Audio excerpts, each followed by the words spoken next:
Selamat siang, rekan-rekan sepemikiran dalam persidangan kali ini. Pada hari ini, tanggal 7 Februari 2026, kita akan melakukan sidang terbuka mengenai permasalahan yang dialami oleh negara Kepulauan Salomon.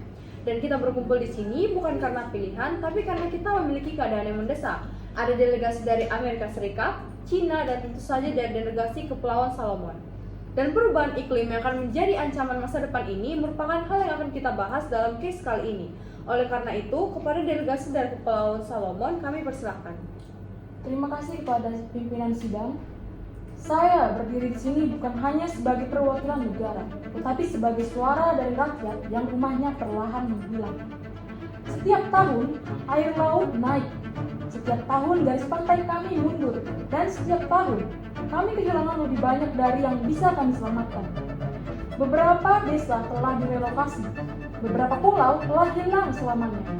Kami tidak memiliki kemewahan untuk menunggu. Terima kasih. Baik, terima kasih pernyataan pembuka dari negara Salomon tentang apa yang kalian hadapi dan apa yang kalian rasakan, terutama korban dari negara kalian. Untuk membuka kasus dari negara Amerika Serikat kepada delegasinya, kami persilahkan. Terima kasih pimpinan sidang. Kami sangat memahami kesulitan yang Anda alami. Kami, Amerika Serikat, telah berkomitmen pada pengurangan emisi dan berinvestasi besar dalam energi terbarukan. Kami percaya solusi global ini membutuhkan kerjasama terhadap semua pihak. Baik, terima kasih atas tanggapannya terhadap negara Salomon dari Amerika Serikat. Untuk membuka case baru dari Cina, kepada delegasinya kami persilahkan. Baik, kami dari Cina sepakat bahwa kerjasama global penting.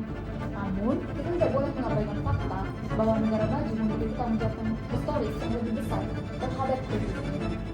Baik, terima kasih atas tanggapannya delegasi Cina. Untuk membuka perdebatan lebih dalam lagi kepada delegasi Salomon, kamu berhak untuk menyatakan lebih dalam lagi mengenai apa yang kamu rasakan terhadap hal ini. Kami telah mendengar pernyataan seperti ini selama bertahun-tahun. Komitmen, janji, rencana. Namun, laut tidak menunggu rencana Anda. Laut terus naik setiap hari. Perubahan besar itu membutuhkan waktu, dan itu nggak bisa hanya satu malam. Kita tidak bisa mengubah sistem energi global ada di dalam waktu sekarang. Dan kami tidak punya waktu menunggu perubahan itu selesai. Negara berkembang juga membutuhkan ruang untuk tumbuh. Kami tidak membebankan semua tanggung jawab pada mereka. Kami tidak menolak tanggung jawab, tapi solusi itu harus realistis juga dan berkelanjutan secara ekonomi. Realistis? Bagi siapa? Bagi Anda, ini soal ekonomi bagi Anda. Bagi kami, ini soal apakah negara kami masih akan ada 20 tahun ke depan. Saya ingin Anda membayangkan ini. Anda bangun suatu pagi, dan tanah tempat Anda berdiri perlahan hilang. Kuburan leluhur Anda tenggelam. Sekolah anak-anak harus ditutup. Dan Anda dipaksa meninggalkan rumah Anda, bukan karena perang, tetapi hanya karena air. Apakah itu yang harus kami terima sebagai realitas? Jika negara kami tenggelam, apakah kami masih memiliki hak sebagai negara? Atau kami hanya akan menjadi pengungsi tanpa identitas? Kami tidak meminta belas kasihan kalian semua.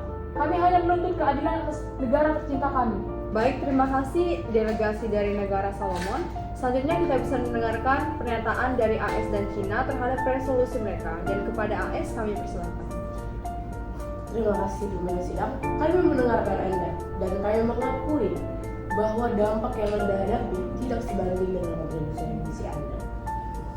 Kami, Amerika Serikat, siap untuk meningkatkan komitmen pendanaan iklim dan dukungan adaptasi. Kami juga mendukung peningkatan kerjasama global, termasuk transfer teknologi dan bantuan kepada negara-negara. Baik, terima kasih atas pernyataan dari dua delegasi. Mungkin kepada delegasi dari Salomon, kami persilakan. Kami menghargai pernyataan Anda, tetapi kami membutuhkan lebih dari kata-kata. Kami membutuhkan pendanaan yang nyata, aksi yang cepat, dan komitmen yang meningkat. Kami harap kedua delegasi dapat mempertimbangkan segala hal yang telah kami sampaikan hari ini. Terima kasih.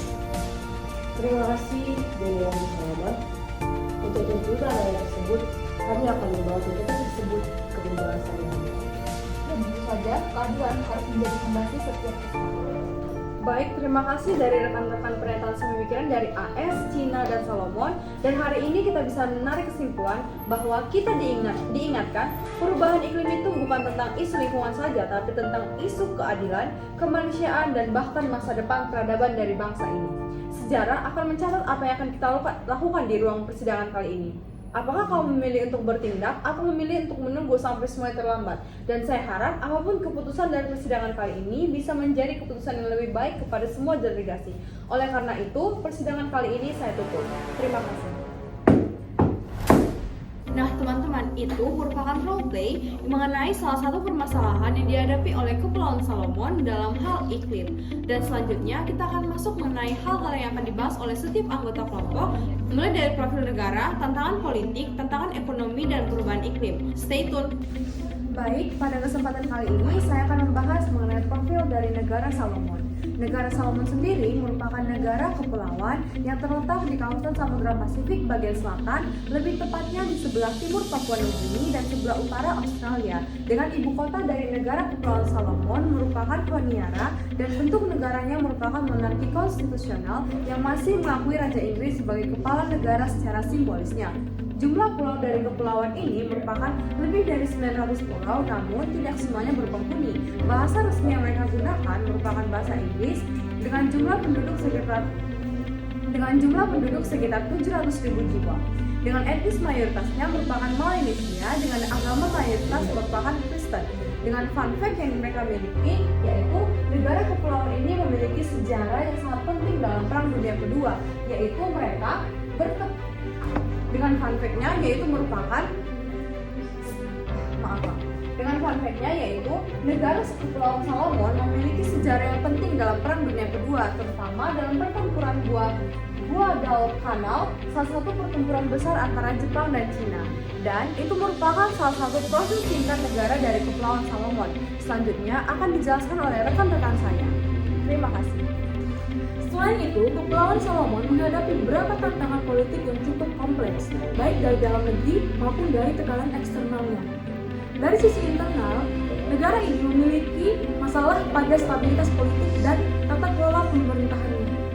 Konflik etnis yang pernah terjadi pada periode 1998 sampai dengan 2003 menunjukkan bahwa integritas nasional dari negara ini masih sangat rapuh. Selain itu, distribusi sumber daya yang tidak merata serta lemahnya institusi negara membuat potensi konflik tetap ada hingga saat ini. Di sisi lain, Kepulauan Solomon juga sangat bergantung pada bantuan luar negeri. Ketergantungan ini membuat kebijakan politiknya sering dipengaruhi oleh pihak eksternal. Dari sisi eksternal, tantangan utama datang dari dinamika geopolitik di kawasan Pasifik. Kepulauan Solomon menjadi arena persaingan pengaruh antara negara-negara besar seperti Tiongkok, Amerika Serikat, dan Australia. Contoh nyata adalah keputusan pada tahun 2019 ketika Kepulauan Solomon memutuskan hubungan diplomatik dengan Taiwan dan beralih ke Tiongkok. Keputusan ini memicu ketegangan geopolitik di kawasan tersebut.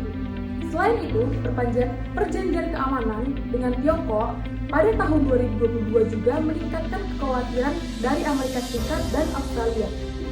Situasi ini menempatkan Kepulauan Solomon dalam posisi yang dilematis. Satu sisi, negara ini membutuhkan bantuan ekonomi dan pembangunan dari negara besar, namun di sisi lain, terlalu dekat dengan satu pihak dapat mengancam kedaulatan dan stabilitas politiknya. Oleh karena itu, strategi yang digunakan oleh Kepulauan Solomon adalah menjaga keseimbangan hubungan atau yang dikenal sebagai hedging strategi.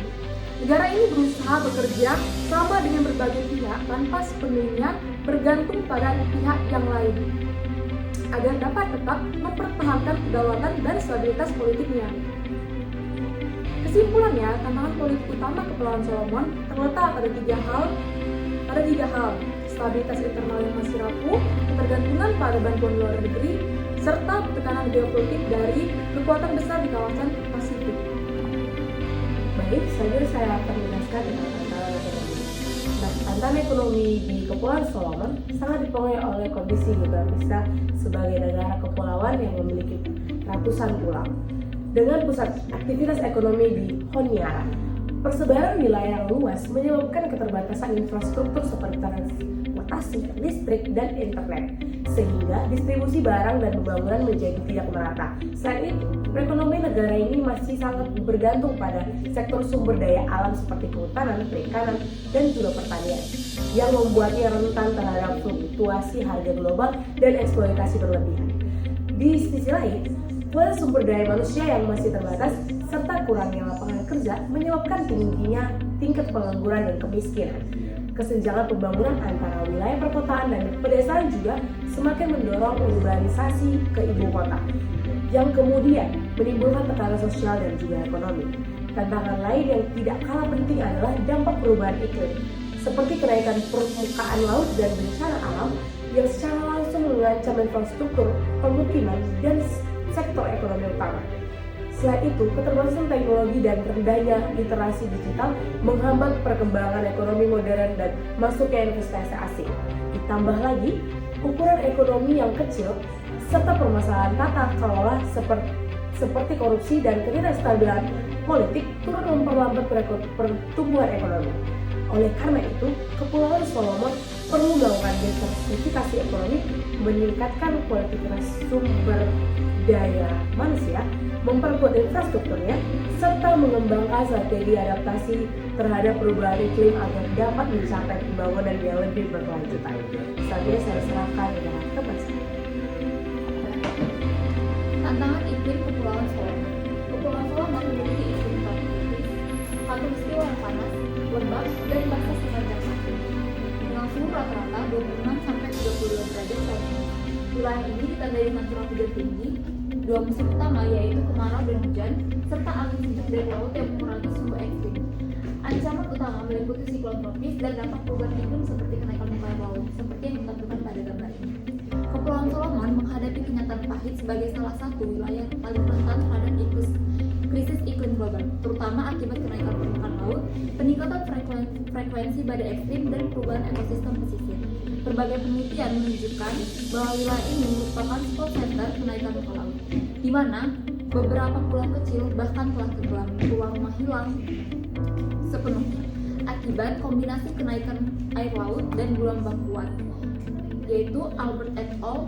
2016. Dampak ini tidak hanya merusak lingkungan fisik seperti hutan mangrove, terumbu karang, dan sumber air tawar, tetapi juga mengancam kehidupan sosial ekonomi masyarakat, termasuk hilang tempat tinggal, terganggunya ketahanan pangan, serta meningkatnya tekanan kesehatan mental akibat relokasi paksa.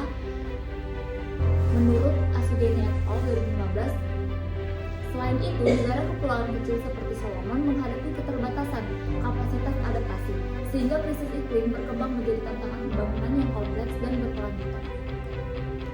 Dengan demikian, Kepulauan Solomon menjadi contoh nyata bagaimana perubahan iklim bukan lagi ancaman masa depan, melainkan krisis yang sudah berlangsung dan berdampak langsung pada kelangsungan